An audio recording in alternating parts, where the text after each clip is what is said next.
capitão do povo aí! Olha o capitão do povo aí, minha Bahia!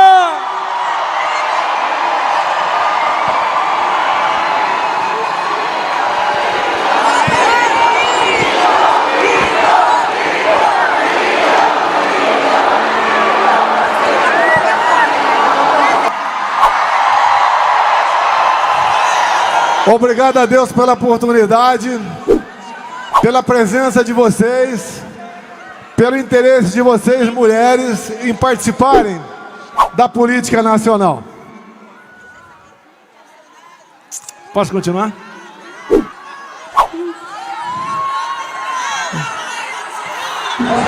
Menina moça, não chore tanto, rosto boiado quebra todo seu encanto. Menina moça, não chore tanto, rosto boiado quebra todo seu encanto.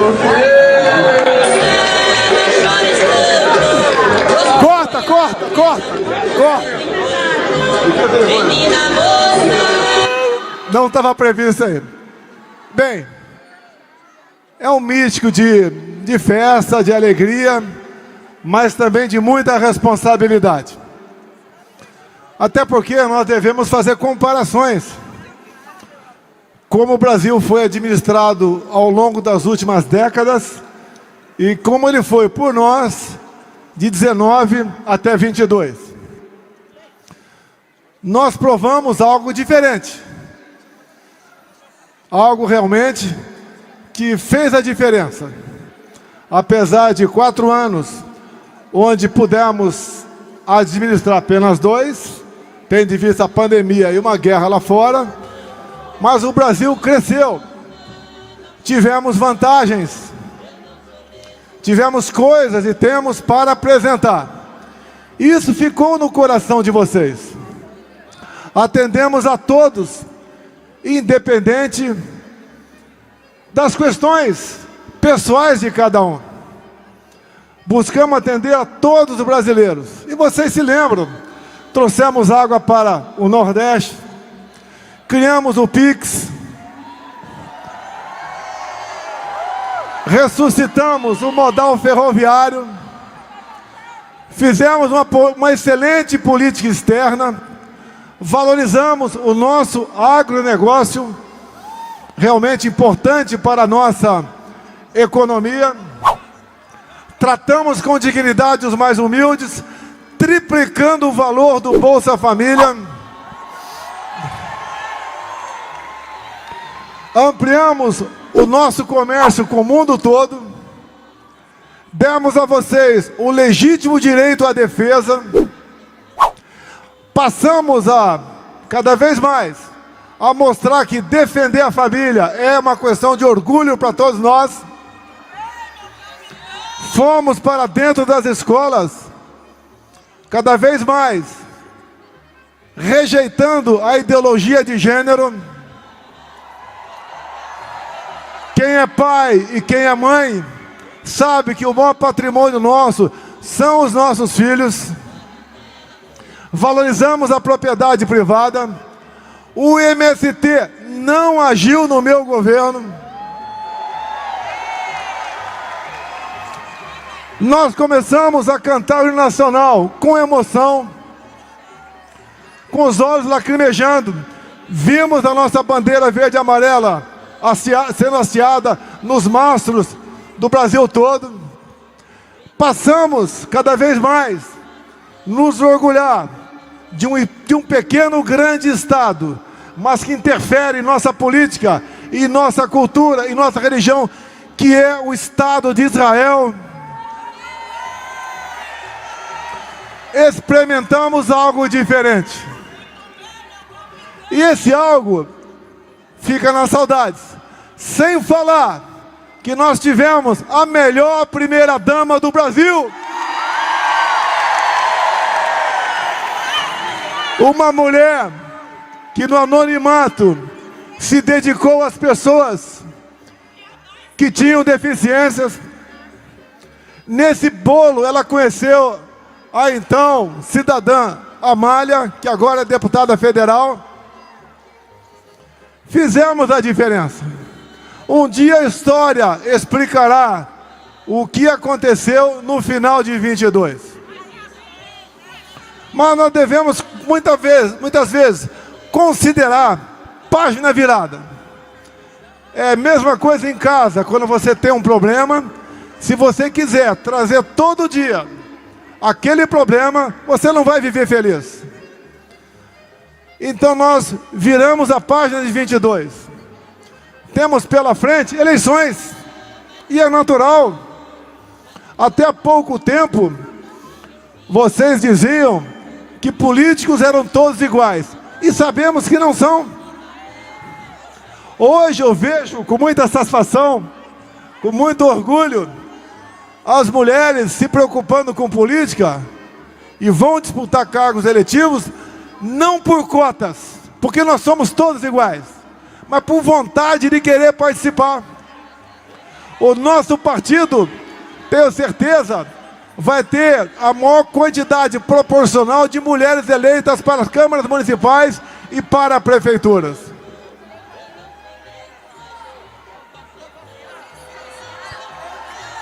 Ó, ela deu a dica, né? Dia 21 agora eu faço aniversário, dia 22 é ela. A diferença entre nós é de apenas de um dia.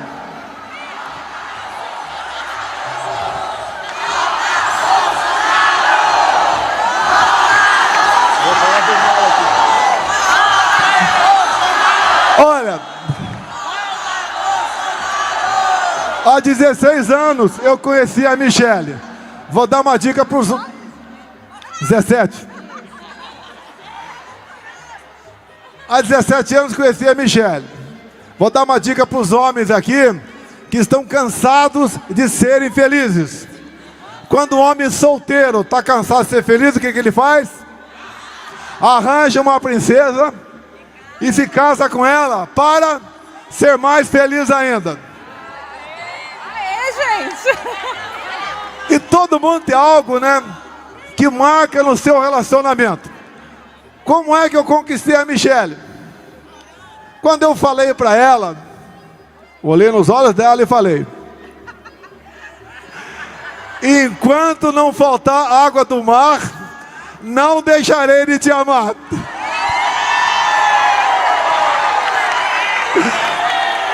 Estou dando a dica para os homens aqui que têm um amor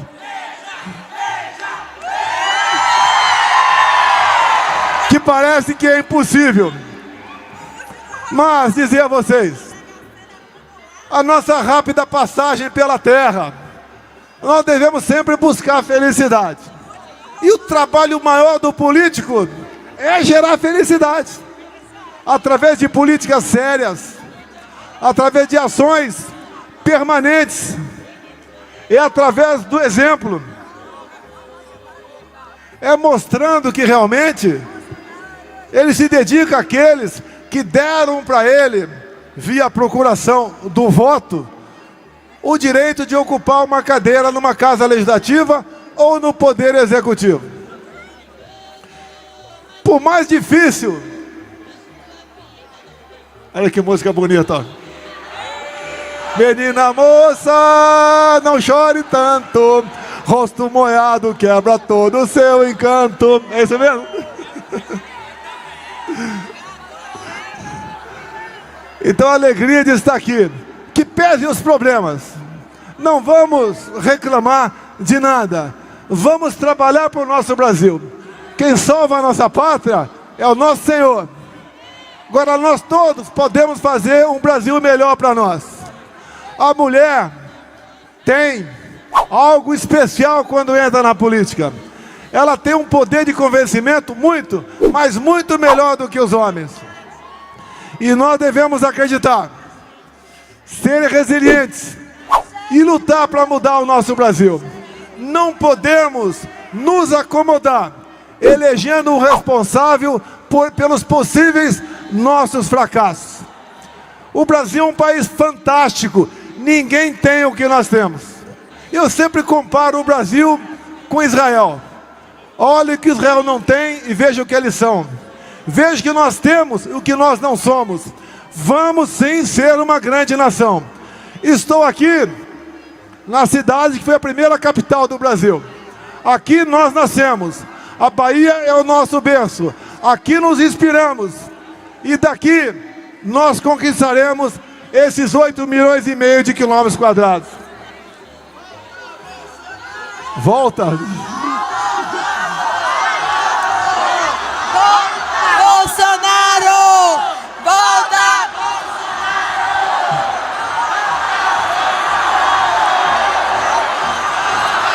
Eu só quero agradecer a todos vocês por esse momento, onde a gente recarrega as nossas baterias, onde a gente faz uma reflexão. Afinal de contas, né, quem aqui não tem um ex? Eu acho que todo mundo tem. E eu tenho orgulho de sempre dizer que sou o ex mais amado do Brasil.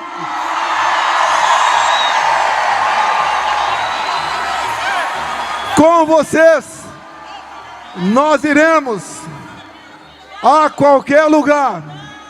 Com vocês, nós nos sentimos que estamos no caminho certo. Com vocês, nós faremos desse Brasil uma grande nação. Muito obrigado a todas vocês. Brasil acima de tudo. Deus acima de todos! Brasil acima de tudo. Brasil acima de tudo. Deus acima de todos!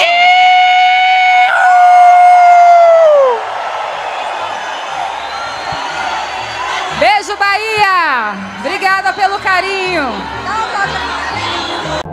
Bomba no STF. André Mendonça enfrenta ministros do STF que são favoráveis ao uso da maconha. Em bate-boca acalorado, Mendonça diz que é contra as drogas e não vai abrir mão do seu voto. Assista o vídeo. Há uma imagem na sociedade falsa, e isso acho que é unânime de todos já se manifestaram, de que maconha não faz mal. Até se fala em uso recreativo da maconha. Há várias matérias de imprensa, falas nesse sentido.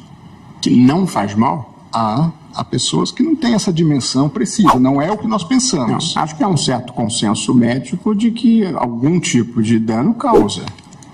Talvez menos do que o cigarro, essa que é a discussão, mas algum tipo de dano causa. Danos sérios e maiores que o cigarro.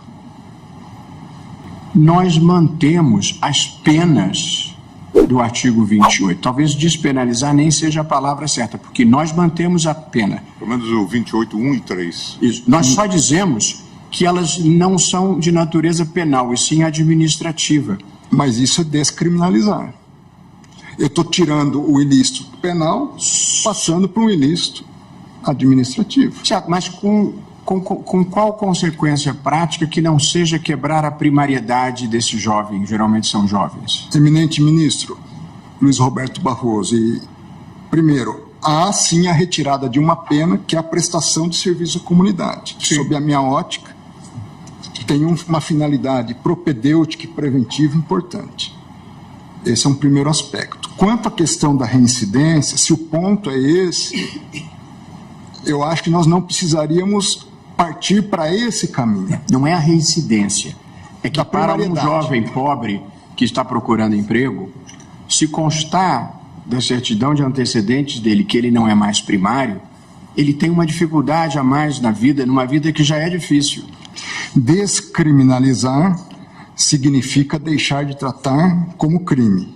Despenalizar significa deixar de punir com pena de prisão, mas punir com outras medidas. Este é o sistema em vigor atualmente. Legalizar significa que o direito considera um fato normal, insuscetível de qualquer sanção, mesmo que administrativa. Então, eu convirjo com Vossa Excelência que nós não estamos tratando de legalizar. Então, que se extirpe qualquer dúvida a respeito disso. Legalizar ou despenalizar, o Congresso já o fez. pois deixou de tratar como crime.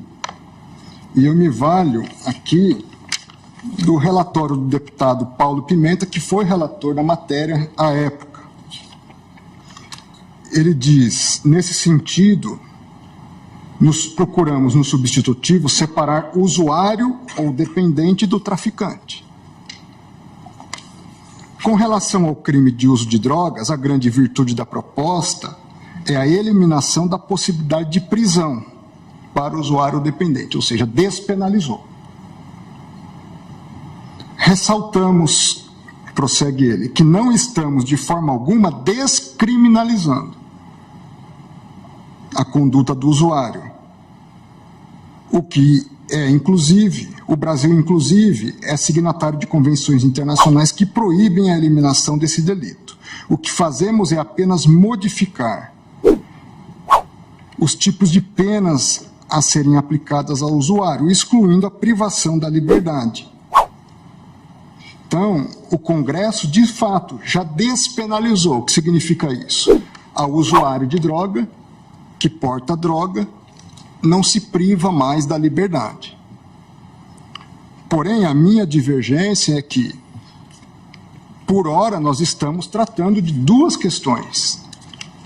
Uma, como bem apontou Vossa Excelência, é a necessidade de se estabelecer um critério objetivo para distinguir tráfico de uso.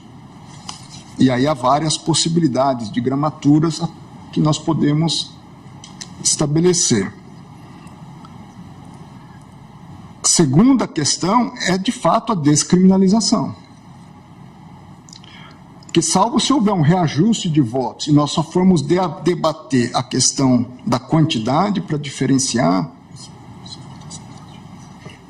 eu entendo que nós estamos tratando da descriminalização também. Eu resgato os debates havidos na última sessão, logo após o voto do ministro Cristiano Zanin. Naquele momento, disse o ministro Alexandre de Moraes: presidente, à época ministra Rosa Weber, só um esclarecimento. Pelo que eu entendi da posição do ministro Cristiano Zanin, nós podemos separar em dois pontos. O primeiro ponto seria a questão da descriminalização.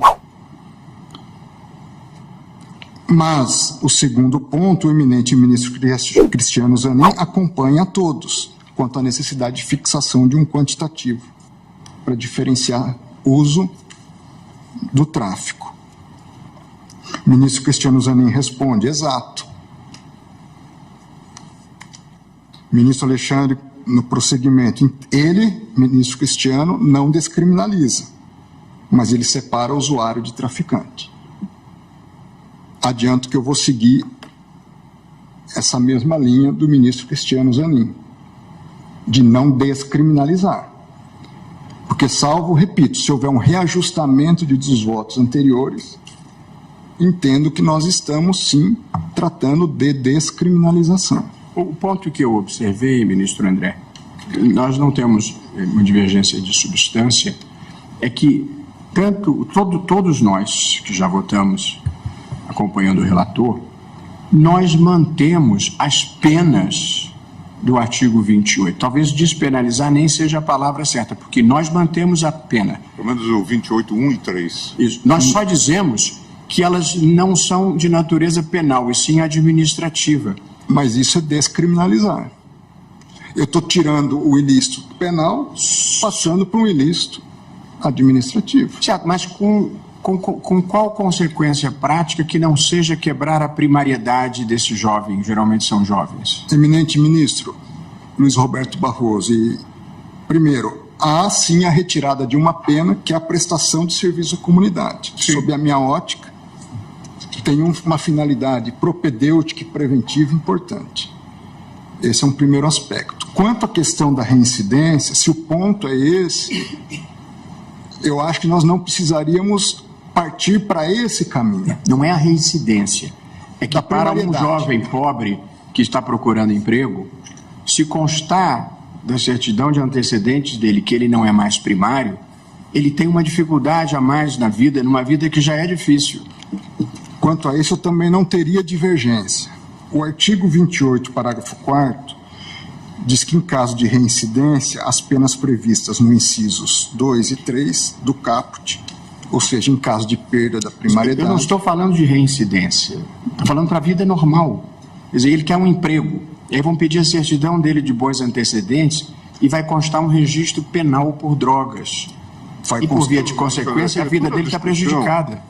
Toda a discussão que nós tivemos... Desculpe, presidente, desculpe. Toda a discussão que nós tivemos, e eu fui o primeiro a votar lá atrás, nós estamos falando de fatos que começaram, o julgamento que começou em 2015, portanto, já lá se vão alguns anos, era fundamentalmente se inspirar, de alguma forma, até no direito comparado, no direito português, que faz um distinguishing de maneira muito clara entre a questão posta na esfera penal e a questão posta em outras esferas. E por isso, inclusive, no sistema português, se fez uma separação para não mandar esse usuário, normalmente jovem usuário, como disse o presidente, para uma delegacia e nem tratá-lo como penalmente responsável pelo simples uso de uma baixa quantidade de drogas. Mas o sistema permite internação. Por isso que, inclusive, no voto, que é muito mais alongado, se falava de medidas recomendáveis que o próprio Congresso poderia tomar. Uma dúvida, ministro Gilmar. Não vamos mandar para a delegacia, nós vamos mandar para onde? Exatamente se diz. Claro que vão continuar... A autoridade administrativa vai cuidar disso. Essa é a proposta do modelo. Essa é a proposta do modelo. Eu entendo. Ministro Alexandre trouxe aqui. Veja, eu não quero cometer uma interrupção em relação ao seu voto. Imagina, também. Mas o ministro Alexandre trouxe aqui os dados, inclusive em série, de delegacias da capital que adotam critérios díspares. Quanto a isso, eu estou extremamente de acordo a tudo. E para considerar alguém como usuário ou traficante, produzindo, portanto... Isso é maléfico. Uma Babel que resulta... Aqui, a proposta é dizer, aquele que for usuário, ele precisa de tratamento. Nós temos o usuário de drogas leves, que deve ser advertido, eventualmente diálogo com a família. Nós temos usuários que podem precisar de internação. E por isso o sistema permite, por isso também se faz aqui um apelo ao legislador para que se faça até a internação, o tratamento. Porque, claro, recentemente o ministro Alexandre foi relator de uma situação envolvendo pessoas na Cracolândia. Não era esse o objeto do debate, mas nós sabemos que pessoas se tornam usuários e completamente dependentes. Então a abordagem era... Esse é um debate legítimo, ministro Gilmar. A única questão é uma questão que nós estamos definindo uma descriminalização. Pelo menos sejamos honestos em admitir isso. É uma tese de um lado, é uma tese de outro, mas é isso do que nós estamos... Sim, mas deixa de ser infração penal, continuando a ser um ilícito aqui administrativo. Por isso que, inclusive, propus uma interpretação conforme. O que, com a devida vênia, é uma descriminalização. É porque, assim, é porque a palavra, ela produz um efeito, ministro André. Pois não, perdão, ministro. É só uma questão, talvez seja menos uma questão semântica e mais uma questão de percepção. Quando fala descriminalização, parece que nós estamos dizendo que não tem problema. E não é isso que nós estamos fazendo. Não é recreio. Não é isso que nós estamos fazendo. Mas, veja, nós entendemos a posição de Vossa Excelência e eu devolvo a palavra para continuar. Até porque eu justifico isso. Pois não, ministro Alexandre. Ministro Alexandre. Permite, eu quero aqui, até porque eu trouxe a proposta de tese, o ministro André está correto. Nós não estamos legalizando, ou seja, dizendo que não poderá haver consequências, mas nós estamos descriminalizando. Então é importante o debate, a minha posição é contrária do ministro André, mas eu preciso me manifestar nesse sentido, porque o primeiro item da minha tese é exatamente isso: não tipifica o crime previsto no artigo 28. Isso. Então nós não estamos legalizando, como o presidente disse, Com que eu concordo. mas estamos descriminalizando. Não é mais crime. Ou seja, É um ilícito, mas não é crime. Não é crime. Não é um ilícito Não é crime. criminal. Não é isso. crime. Mas é o que eu Estamos falei. mantendo como ilícito administrativo, podendo o legislador, inclusive, fazer todo um tratamento, e daí a necessidade de que as autoridades de saúde pública passem a focar essa temática. Ministro André e ministro Alexandre, é fato que tecnicamente a gente está descriminalizando. Tanto que eu falei, nosso problema é um pouco mais de sonoridade das palavras. Ao falar descriminalizar, gera-se a confusão que eu tentei desfazer ao início. Porque descriminalizar pode parecer que é legalizar. Então, nós estamos dizendo que deixa de ter uma sanção penal e passa a estar sujeito a medidas administrativas. Ok. Esse é o fato. Eu acho que os votos caminharam na sua maioria, salvo o ministro Zanin nesse sentido. mas essa questão é importante pelo seguinte: ao descriminalizar, a polícia não pode entrar no domicílio de alguém que esteja com maconha para uso próprio, porque não é flagrante delito mais. Então é importante isso, para quem nos ouve saber qual a consequência. O que também, ao seguir, se a maioria seguir a questão colocada pelo ministro Gilmar, o que também não permite que a pessoa fume maconha dentro do cinema. Não. Então são coisas diversas. Agora, a polícia não poderá invadir domicílio legalmente, como pode no caso de ser crime, estar em depósito crime, não será mais flagrante delito. Por isso que é descriminalização. E nem haverá uma liberação para o sujeito instituir, como em Amsterdã, um coffee shop para fumar maconha. Exatamente. Não é disso. Agora, por gentileza, presidente, se puder, ministro Gilmar, então Vossa Excelência está mudando a natureza da infração de infração penal para ilícito administrativo. Vossa Excelência se referiu ao legislador fazer a conformação de como é que se vai proceder com relação ao usuário, se vai ter tratamento, adverte, faz uma audiência para... Agora, Vossa Excelência não fixa a quantidade. Não fixa? Fixa. A quantidade nós ficamos... Está a ser Nós convergimos, em princípio, para 60 gramas. É isso que está na mesa por enquanto. Isso, porque Tá bem, não. houve tanta discussão sobre isso que nós ficamos de fazer ajustes. O ministro Alexandre trouxe considerações do ministro Barroso, que Minha proposta era 100. se inspirou até na construção do ministro. E aqui eu só queria chamar a atenção... Que é na Espanha. Que aqui tem recomendações para o CNJ para tomar providências quanto ao juízo competente em relação a essa matéria, que não seria, nesse caso, juiz penal, mas um juiz civil, e também medidas relativas ao SUS, para tratar o tema no contexto da saúde pública. Ministro André, Vossa Excelência tem a palavra. Desculpe, Ministro ministro. André. Não, isso para mim... Pois não, ministra Carmen. Não, eu sei que cada um Isso só tem fala a da qualidade do parteia, seu voto. que a Não, parteia, e não deixa que Vossa Excelência comece o voto. Mas Eu só não para iria responder abordar isso, mas nos últimos dias a terminologia ficou no ar para mim. Pois não, ministra Carmen. Não apenas porque Vossa Excelência fez uma indagação ao senhor presidente sobre as consequências de ilícito penal para um ilícito civil, que seria, por exemplo, só a reincidência. Não, apenas também trazendo uma chega ao que o presidente já respondeu, o ministro relator também. Por exemplo, com base na caracterização do artigo 28 da Lei 11.343 como ilícito penal, a jurisprudência do Supremo se firmou no sentido de que haveria caracterização da posse como falta grave para aquele que, mesmo que já esteja num regime semiaberto ou num regime aberto, como é falta grave, isto importa para outros dados da vida dele. Isso tem importância e foi jurisprudência nossa que firmou isso. Apenas para essa chega. Agradeço, ministra Carmen, e até para trazer alguns esclarecimentos sobre esse ponto, é uma questão, vamos dizer assim, um pouco lateral no meu voto, mas importante de abordar. O STJ em um compilado de jurisprudência sobre a lei de drogas.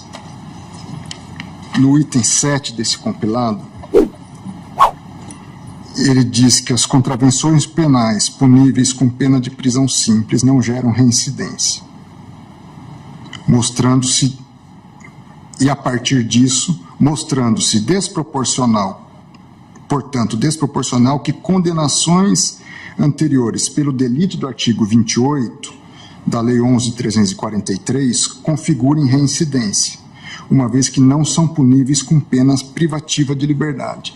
Há um julgado no âmbito da segunda turma, relator ministro Luiz Edson Fachin, no HC, agravo regimental no recurso ordinário em HC 178.512, onde consta do acórdão reincidência assentada em anterior registro da incidência do artigo 28, ilegalidade. Então, já por maioria, eu fui vencido, eu, ministro Cássio, nesse julgamento, mas até em função do estudo que fiz para o presente julgamento, eu entendo, adianto que essas questões todas nós poderíamos salvaguardar, independente de declarar a inconstitucionalidade do artigo 28. Ou seja, o único efeito que eu entendo plausível dessa reincidência seria para fins da própria nova aplicação no âmbito do artigo 28. Não poderia ter nenhum outro efeito, além de, olha, eu apliquei uma prestação de serviço à comunidade, uma medida educativa, eu faço um reforço dessas medidas em caso de reincidência. Mas não haveria extrapolamento, seja para a questão de tráfico de drogas, para questões de primariedade em outros ilícitos, para questões de cerceamento de direitos outros ou restrição a direitos em relação ao usuário. Ou seja, eu daria um tratamento mitigado à questão da primariedade ou não, restrita ao 28 e sem nenhum efeito externo em relação a isso. Mas eu só fiz essa menção, ministro, exatamente porque essa é a jurisprudência prevalecente neste Supremo Tribunal Federal até aqui. A senhora tem razão. Caracterizada exatamente com base na natureza do ilícito, como nós consideramos. Claro que a jurisprudência pode mudar e, principalmente, a partir de uma conclusão aqui, se for a de Vossa Excelência, será mantida, ainda que, para tanto, precise se formar uma outra jurisprudência, ou, se a tese vencedora for do relator, essa jurisprudência terá sido superada. Apenas por isso que fiz a referência. Bom, agradeço imensamente, porque esses esclarecimentos acho que não só me ajudam na delimitação do objeto do meu voto e da matéria tratada, mas ajudam a sociedade a também compreender o que nós, de fato, estamos tratando hoje. Senhor presidente, eminentes pares, indo ao voto propriamente dito, eu farei uma imagem na sociedade falsa, e isso acho que é unânime de todos já se manifestaram, de que maconha não faz mal. Até se fala em uso recreativo da maconha. Há várias matérias de imprensa, falas nesse sentido. Que não faz mal? Há pessoas que não têm essa dimensão precisa, não é o que nós pensamos. Não, acho que há um certo consenso médico de que algum tipo de dano causa. Talvez menos do que o cigarro, essa que é a discussão, mas algum tipo de dano causa. Danos sérios e maiores que o cigarro. Ao mesmo tempo, eu entendo que isso é importantíssimo para nós melhor delimitarmos a quantidade. Conforme a gradação dos riscos à saúde, eu também tenho que melhor mensurar a questão da quantidade.